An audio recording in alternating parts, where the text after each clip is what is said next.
April 20th, 1986, Boston, Massachusetts, Boston Garden. The tip-off for Game 2 of the first round of the Eastern Conference playoffs is scheduled for 1 o'clock in the afternoon, an unusual Sunday matinee slot chosen because CBS wanted the game in the window before its afternoon programming. By noon, Causeway Street is already loud. The old building sits above a tangle of elevated tracks and parking structures, its exterior a slab of brick and concrete that gives nothing away, no glamour, no announcement, just mass and age. Inside, however, Boston Garden in the spring of 1986 is something closer to a religious institution than a sports arena. The parquet floor, 13,909 seats, the championship banners hanging from the rafters like flags of a conquered empire, the ancient smell of the place, sweat and wood polish and decades of smoke that had long been banned but never fully left. All of it created an atmosphere that visiting teams described in terms normally reserved for natural disasters. You didn't just play in Boston Garden. You survived it or you didn't. The Boston Celtics that season had gone 40-1 at home, 40-1. In a season that counted 82 regular season games, they had lost one home game, one. The parquet had become a myth, a weapon, a superstition that the Celtics cultivated deliberately. The floor was cut from short maple planks that had been assembled in 1952, and over the decades the dead spots and the irregular bounces had become something the home team used as a second defense. Players who had grown up playing on that floor knew instinctively which panels responded differently, where the ball would skip instead of bounce true, where a dribble drive would punish the unfamiliar. Visiting players spent warm-ups trying to memorize the floor's personality, which was time they weren't spending on anything else. The 1985 to 1986 Boston Celtics were not simply a good team. They were, by the assessment of most serious observers, one of the greatest teams ever assembled in the history of the game. Larry Bird was in the middle of his third consecutive MVP season, averaging 25.8 points, 9.8 rebounds, 6.8 assists, and 2 steals per game. Kevin McHale was playing what many considered the most unstoppable postgame of any forward in the league. Robert Parrish was the anchor of a front court that opponents spent entire training camp scheming against and still couldn't stop. Dennis Johnson was a two-way force whose defensive work on opposing guards was the quiet machinery behind Boston's dominance. Danny Ainge provided scoring and chaos in equal measure off the bench. Bill Walton, the brilliant and injury-plagued center, had come off the bench to contribute at a level that earned him the NBA's 6th Man of the Year award. The coaching staff under K.C. Jones had this team playing with the kind of organized intelligence that made them seem to think faster than everyone else on the floor. Larry Bird that season was 29 years old, and at what most basketball analysts considered the absolute peak of his considerable powers. He stood 6 feet 9 inches tall and weighed 220 pounds, which meant that on paper he was a power forward whose body made him sound like a force of nature. In practice, he was something more complicated and more dangerous than raw size suggested. Bird was a shooter of such purity that he had reportedly practiced his three-point shot with his eyes closed. He was a passer of such vision that opposing coaches drew up defensive schemes specifically designed to prevent him from seeing the floor clearly. Understanding that what Bird could see, Bird could attack. He was a rebounder who used positioning and anticipation rather than athleticism, arriving where the ball was going to land rather than where it already was. He was a trash talker of such theatrical precision that stories about his exchanges with opponents had become part of the league's folklore. Bird would walk to the opposing bench before games and announce his intentions for the evening.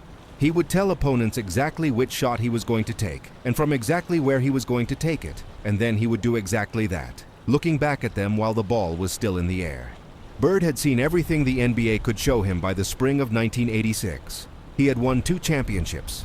He had beaten Magic Johnson in the finals. He had led the Celtics to the best record in basketball for 3 consecutive years. He had fought Dominique Wilkins in duels that became the standard by which individual matchups were measured. He had stared down Julius Erving and won. He had told the truth in every one of those moments, the truth being that he was the best player in the league, and that the league had simply not yet produced anyone capable of making him believe otherwise. The Chicago Bulls arrived in Boston carrying a 30-52 record, 30 wins, 52 losses. They were the 8th seed in the Eastern Conference, which is to say they had barely qualified for the postseason at all, arriving through a combination of Jordan's late-season return and a schedule that had been kind enough in the final weeks to allow a team that had no business being in the playoffs to squeeze through the door. The Bulls had no business being in Boston. They had no business being in the conversation. They were, by every reasonable accounting, a first-round elimination waiting to be confirmed. Michael Jordan had played in 18 regular season games that year. 18. He had broken a small bone in his left foot in the third game of the season, October 29, 1985, going up for a lob against the Golden State Warriors and landing flat-footed on the hardwood. The sound of that landing, wrong and final in the way only injury sounds are, had ended his season almost before it started. He had spent 64 games watching from the bench or from wherever the Bulls didn't want him aggravating the bone, which sometimes meant the bench and sometimes meant somewhere else entirely. Somewhere he could practice in secret, could push the rehabilitation past the boundaries management had drawn around it. At the University of North Carolina, where no one from the Bulls front office was watching, Jordan had worked his way from shooting alone to one-on-one to two-on-two to five-on-five over the weeks of his recovery, rebuilding not just the foot, but the total certainty that the foot could hold everything he needed to put on it. Jerry Reinsdorf and Jerry Krause had wanted him to sit out the rest of the season. The doctors had said there was a 10% chance of re-injury if he returned. Jordan had looked at that number and seen 90% going the other way, and he had told them so with the particular directness of a man who understood risk as most people understand breathing, not as something to be avoided, but as something to be assessed and then accepted or rejected on his own terms. He played the final 15 games of the regular season under a strict minutes restriction, 7 minutes each half, which had driven him past frustration and into something closer to contained fury. He had practiced 2 hours a day. He had done everything asked of him and more. And then when the game came, they gave him 14 minutes. He had led the Bulls to the playoffs despite those minutes, had played with enough concentrated precision in his limited time to push a 30-52 team into October play, and now he was in Boston, and no one was restricting his minutes anymore. The morning of Game 2, Danny Ainge was thinking about golf. The day before, on the Saturday before the Sunday game, Ainge had played 36 holes with Jordan. 36 holes. They had played across the morning and into the afternoon, talking the way competitors talk when they're not actively competing, relaxed and probing and just careless enough to say things that would have consequences. Ainge had beaten Jordan that day. He had taken money from him across 36 holes on a Boston area course, and as Jordan was getting out of the car at the end of the day, he had said something that Ainge had filed away without fully processing its weight. "Tell DJ I've got something for him tomorrow," Jordan had said. "Tell Dennis Johnson I've got something for him tomorrow." Ainge had laughed. Jordan had said it the way you say it when you're competitive and you've just lost at golf and you want to restore the balance of the universe in your own mind. Ainge had told Dennis Johnson.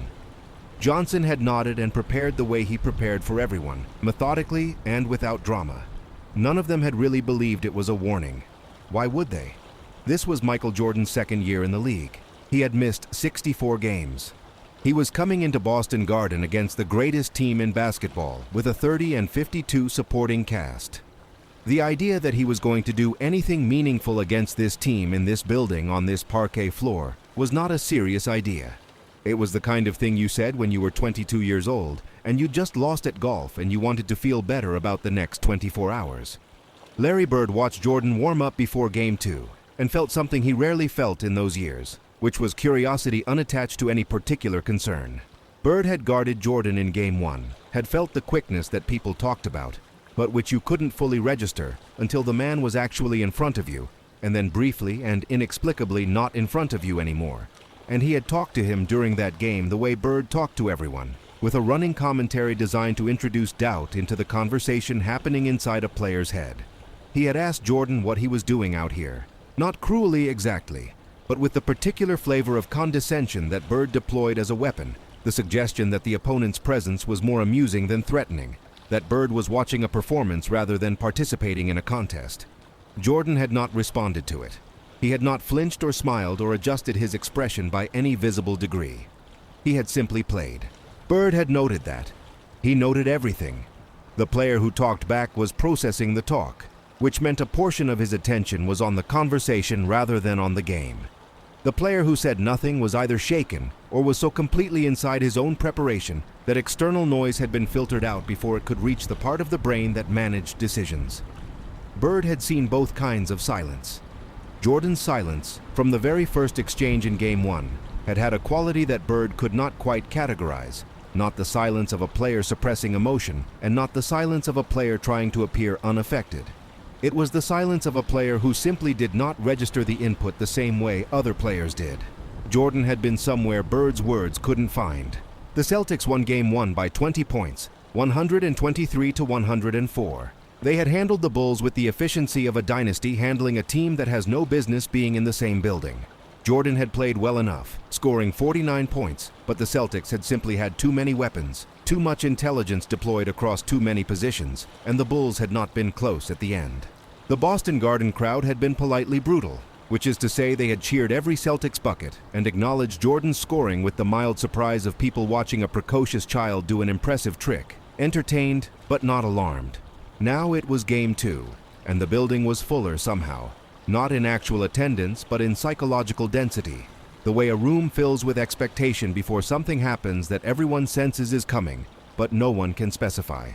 Jordan came out for warm-ups in his road whites, number 23, and he worked through his routine with a quality of attention that was different from the day before. In Game 1 he had been focused. Today he was something past focused, somewhere in the territory where focus becomes its own kind of heat, where everything not related to the immediate purpose has been burned away, and what remains is pure competitive intention without any surrounding material.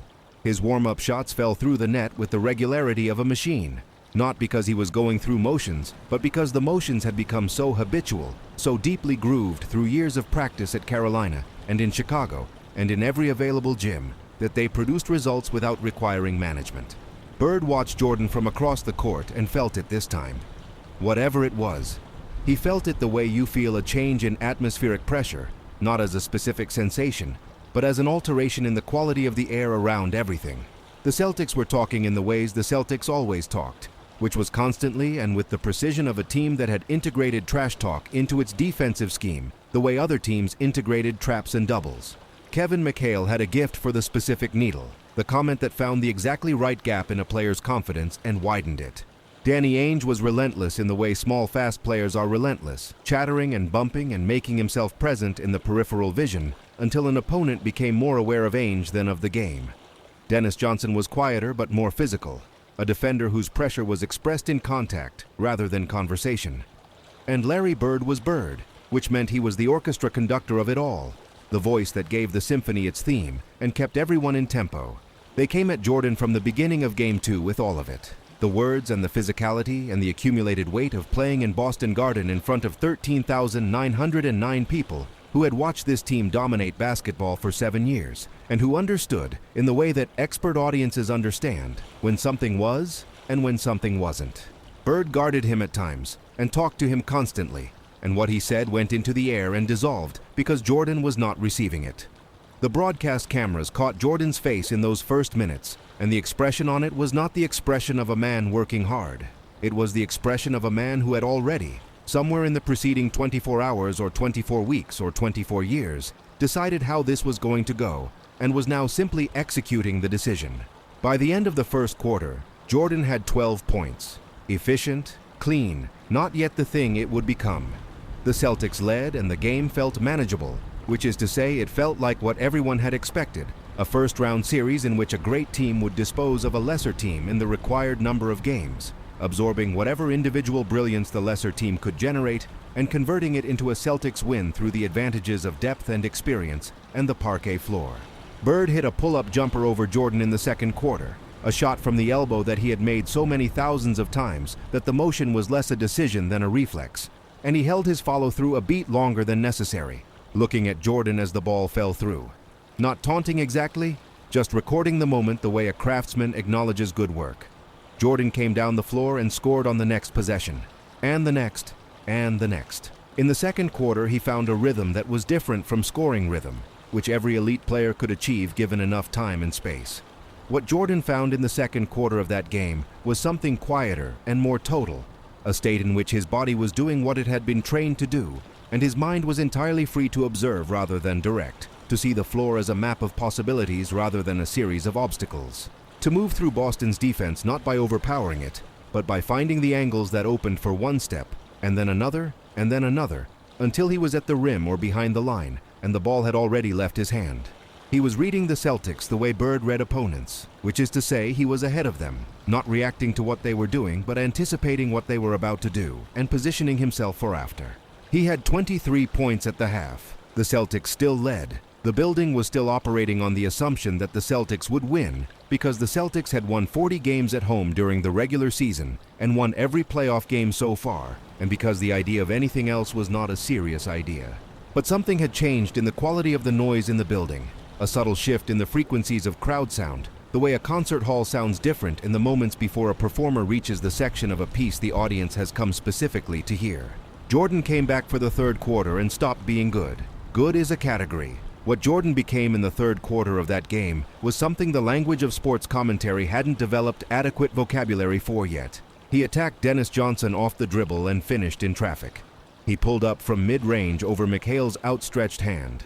He found angles to the basket that did not appear to exist until he was already through them. He hit a triple between the legs against Bird, a move so unexpected in its geometric audacity that the crowd made a sound they hadn't planned to make, the involuntary release of disbelief. Bird watched that one go in, and his expression did not change, but something behind the expression did. By the end of the third quarter, Jordan had 54 points. 54. The Celtics were a team whose defensive scheme had been constructed, essentially, around the principle that no individual player could score enough points to beat them, because any attempt to score at a rate that beat them would require neglecting the defensive and passing elements of the game to a degree that the Celtics' own offense would exploit. The math of basketball, as Boston practiced it, made individual brilliance insufficient. You could not outscore the Celtics because scoring enough points to outscore the Celtics meant not doing the other things that stopped the Celtics from scoring. And the Celtics, given any fraction of defensive neglect, would score until the deficit was insurmountable. Jordan had not neglected the other things. He had 5 rebounds, he had 6 assists, he had 3 steals and 2 blocked shots. He had played both ends of the floor with the same quality of attention he brought to scoring, and he had scored 54 points. The Celtics ran their defense differently in the fourth quarter. They came at Jordan with 2 bodies instead of 1, not true double teams but something closer. A rotation that brought a second defender near him whenever the ball was in his hands, taking away his angles, shrinking the floor, trying to force him into a decision he couldn't make cleanly at the speed he was playing. Jordan adjusted to it without visible effort, reading the second body and getting the ball to the right place, generating advantages out of the attention the second man brought, which meant his teammates had more space, which meant they could score, which meant the Celtics had to choose between containing Jordan and containing the Bulls. And the Bulls were suddenly capable enough offensively to make that choice difficult. He scored 9 points in the fourth quarter to reach 63 at regulation, the game tied. In the first overtime, he scored with a methodical precision that seemed stripped of everything except the requirement that the ball go through the basket by the most available means. And in the second overtime, he was still there, still scoring, his body operating past the point where most bodies remember how to hold their form. And still his release was the same as it had been in the first quarter. The follow-through, the backspin, the arc, the same. The Celtics won the game in double overtime, 135 to 131. They won because they were the 1985 to 1986 Boston Celtics, and the 1985 to 1986 Boston Celtics did not lose home playoff games as a matter of fact rather than pride. They won because they had the roster and the coach and the floor and the banners and 20 years of history operating as a force of its own in the building. But something had happened in that building that made the final score irrelevant to the question that had been asked and answered. Larry Bird walked off the parquet floor and found himself surrounded by reporters in the usual press conference fog of lights and microphones and questions coming from every direction.